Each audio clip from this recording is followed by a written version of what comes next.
Apple rolls out new software betas for all its platforms. Netflix's CEO is okay with you using your friend's account. The Puppy Bowl will be in VR, and more.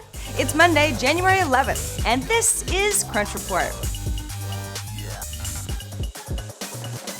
Hey everybody, happy Monday. So Apple just rolled out some new software betas for all of its platforms. So that's the desktop, El Capitan 10.11.4. That's mobile, iOS 9.3. That's Apple TV, or tvOS 9.2. And even the Apple Watch, or watchOS 2.2.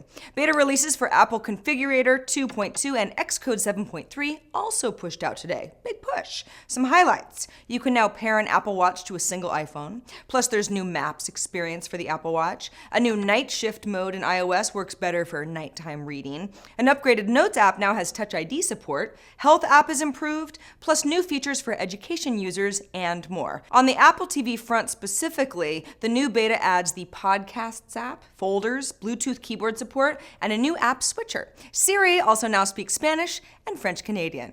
Olé! And whatever French Canadian people say. You may recall when HBO's CEO said, they don't care if users share their HBO passwords with other people. Last week at CES, Netflix announced a global expansion into 130 new countries. But CEO Reed Hastings also said consumers sharing Netflix account information was a positive thing. Both companies seem to view activity like this as good marketing for the next generation of viewers who might end up being paying subscribers. Hastings explained at CES that people who share someone else's Netflix account often go on to become paying subscribers themselves down the road, and he used the example of parents sharing their login with their child. Maybe when that child grows up, they'll subscribe to Netflix too. Now, Netflix already supports family accounts. It's like a premium account. So it's interesting that account sharing, instead of upgrading, is okay with the company, even publicly.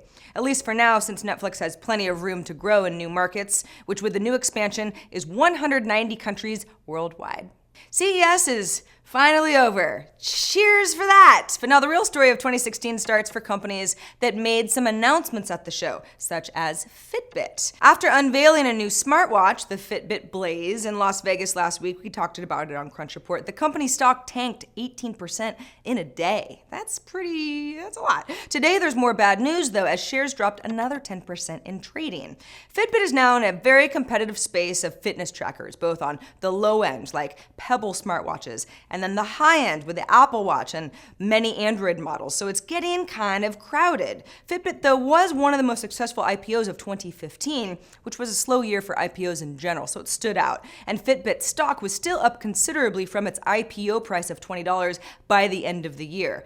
But if things don't turn around quickly, Fitbit might find itself the subject of acquisition target conversations. At least conversations.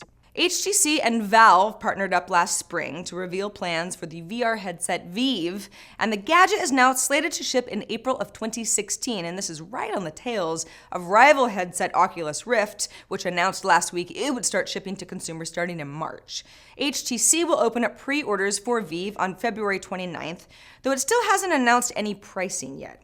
HTC CEO Cher Wang tells The Telegraph that the Taiwanese company has refocused its effort away from phones since VR is more important. Now, even with the VR market pretty much unproven at this point, HTC seems to think it has a higher potential success rate in VR than in continuing to compete with powerful smartphone rivals like Apple and Xiaomi, just to name a couple. One detail we learned about Vive at CES, kind of interesting, the headset now includes a front-facing camera, which will let wearers experience a mixed reality view in addition to offering pure VR. The Super Bowl, it's fine, whatever, I'll probably watch it. But it's no match for cuteness in Animal Planet's annual Puppy Bowl. I mean, if I've got to choose, the choice is obvious. And this year, we get an extra special treat, which is very on trend because Puppy Bowl XII will be broadcast partially in 360-degree video. It'll feature 84 puppies from 44 rescues all across the United States. We're having two teams, Team Rough and Team Fluff. So be there. Why wouldn't you be? It's February 7th at 3 p.m. Pacific time. You can point your VR viewer, like a Google Cardboard or something like that, to animalplanet.com/puppybowlvr, or you can use the Samsung Milk VR app, or you can use YouTube, or you can even use Discovery's VR, iOS, and Android apps as well. And that is the report for today. I am Sarah Lane. Thanks for watching. Crunch Report airs every weekday at 7 p.m. Eastern, 4 p.m. Pacific on TechCrunch.com. You can also find us on iTunes and on YouTube as well. We'll see you tomorrow.